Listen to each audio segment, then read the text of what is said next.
I would do a watch along if Chelsea were playing Millwall. Yeah, if Chelsea were playing Forest Green. If they were playing That's probably a higher standard than Bromley. I don't give a damn. I'm there. Every game. I do watch alongs for friendlies. I don't give a damn. Do you think it's a mess over there at Chelsea at the moment?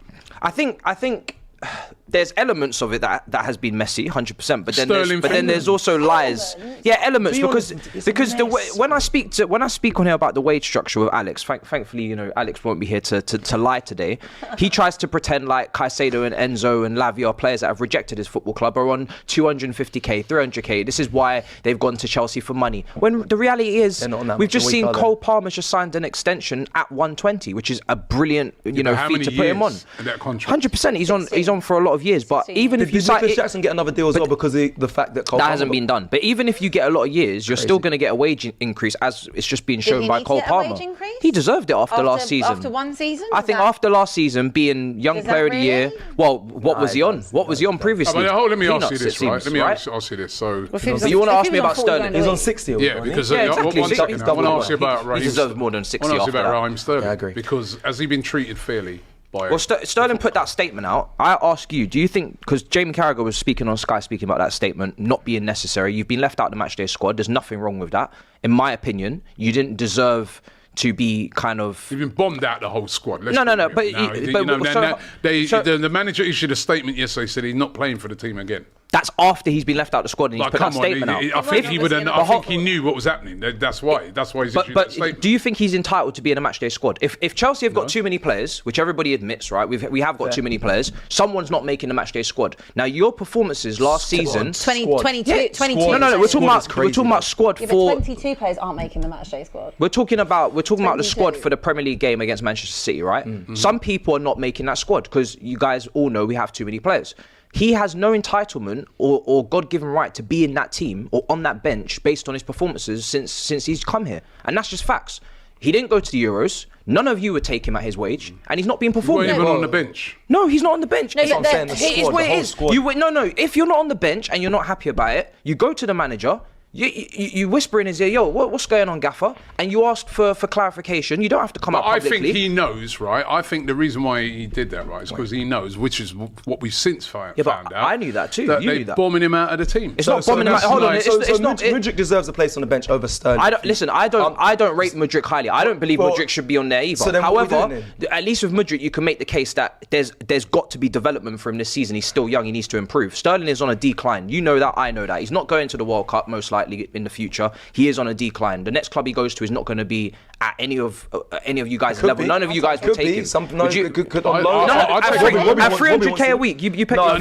Okay, so he's going to have to half his wages, right? Now, if you're trying to take him on loan, I wouldn't take the wages. Right. This is you're not going to get him on loan. You have to pay some money. You know what I mean? But you lot paid those wages again under Todd Boehly, which is what I keep saying. It's when he was sporting director, he overpaid Cucurella. I've admitted that he overpaid Sterling. He overpaid Koulibaly, Aubameyang. However, right now, if we were paying those wages, we'd have Osimhen. That's what I've said. So when it comes to Sterling, if we do want to move him on, which for me was obvious from the start of the summer, I said Sterling's going to be moved on, Chilwell's going to be moved on. These guys are older.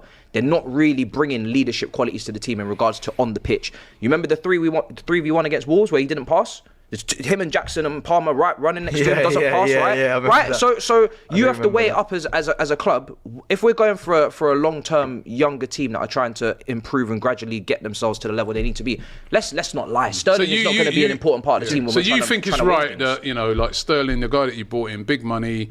I think it's a mutual decision that he's now training. Right throughout his career, he's always seemed to never be falling out publicly with players. You think it's right?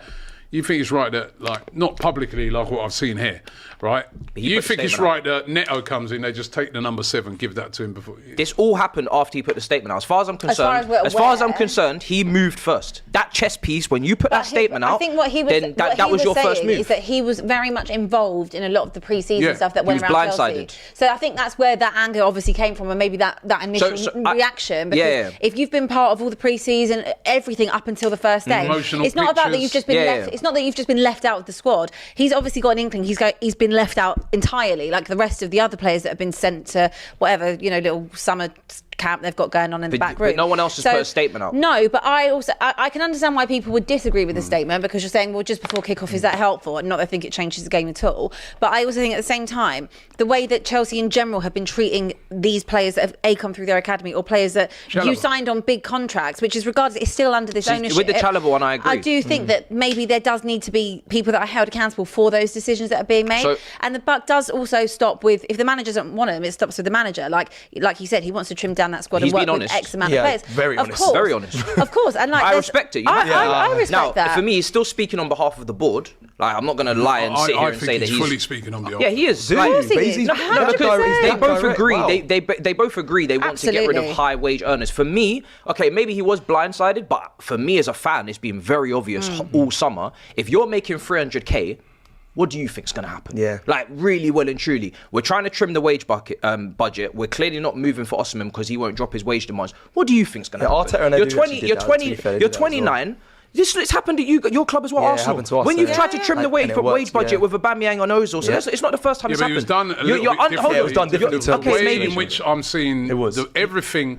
You know what? It's not one thing in isolation at Chelsea. Yeah, because everything that's happening. It's crazy. Just indicates a mess.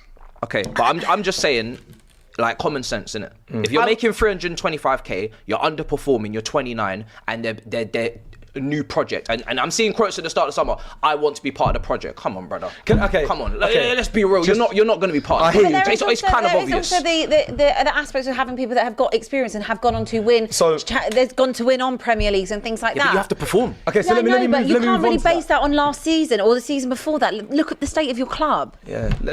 Other than Cole Palmer, no one's really performed. But let me move on to and Gallagher. And Gallagher. Gusto was good. I'm going to move away from the statement and that situation, but more about the player then, because Robbie said it. He would take Raheem Sterling on loan. There's a lot of debate on the community about whether to take Sterling. You said he's on his decline. He's declining, yeah. So you think it's not just a Chelsea thing? Because Havertz was... I watched him at Chelsea. I said he is a horrendous player. He's here at Arsenal under a new project, and he seems to be... Listen, I'm not going to go too far. Thriving. You can say thriving. He's doing well. So do you really think Sterling... again, is actually on the decline, it's his twilight period, or is it just the club he's at and the situation he's in? Well, I think Havertz is interesting because obviously the environment he's gone into at Arsenal is better. There's no doubt about it. You've got a manager that's been there long term now. You've got a system. Yep. Players are around him on form. You've got a structure. Your defence is tight. So even if he does miss a chance, let's be honest, you guys are not conceding, so he can have another one. It's not defining. You're winning games, so there's a positive mood there.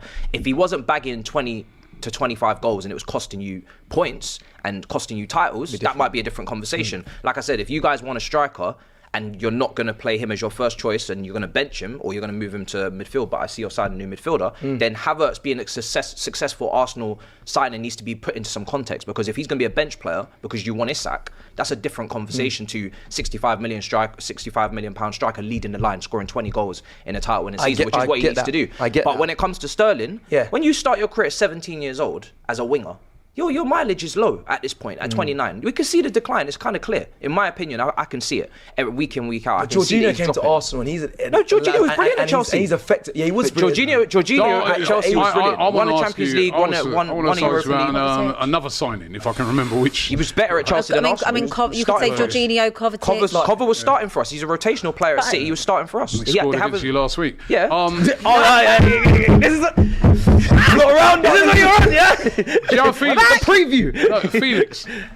No, I'm happy with that signing. I like Felix. I like Felix. No. I just have to listen. There's so much happening. You're sweating. The press is mad. You're not press resistant right now. Don't press me. Matisse. Listen, how are you going to get out that high press? I'm scanning. He started the show by going, I love the preview.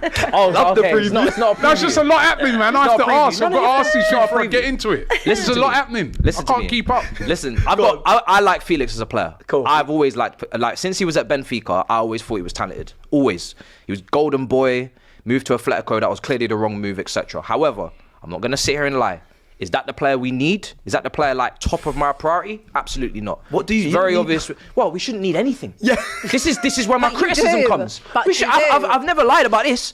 After you spend this amount, you shouldn't need anything. Why do I still need a keeper? Why do I still need a striker? I don't, right? So I would I feel some shame. I would like to say I don't need nothing. Don't ask me for signings because we should have everything, right? There's more. Bring Washington, bring Fofana, bring all the man them. However, that would be a lie. We do need stuff. So as that sign, this is my final thing on this Chelsea thing, right? Go on. But has that signing been made only to accommodate Conor Gallagher going to Atletico Madrid because they wanted to sell Conor Gallagher because that would be a homegrown player they sold straight off the balance sheet? Yeah. Has that signing only been made for that reason? Yeah, I feel so because you can't look at his profile and be like, that's what we're missing in a team that physically needs to be stronger, needs to be better equipped to deal with physical players, not get bullied in fixtures against you guys previously. Haaland on the weekend. You're looking at the striker position.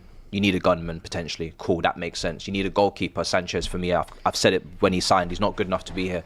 You need a spine. Look at that. Look at your key 3-4 spine additions and leave it at that. That was my thoughts going into the summer. Yeah. At no point did I say with Nkuku here, Palmer here, Chukwuemeka here. You've just signed Dewsbury Hall. Oh yeah, you know what we need? We've got to get Felix as well. But I like Felix, so welcome. All right.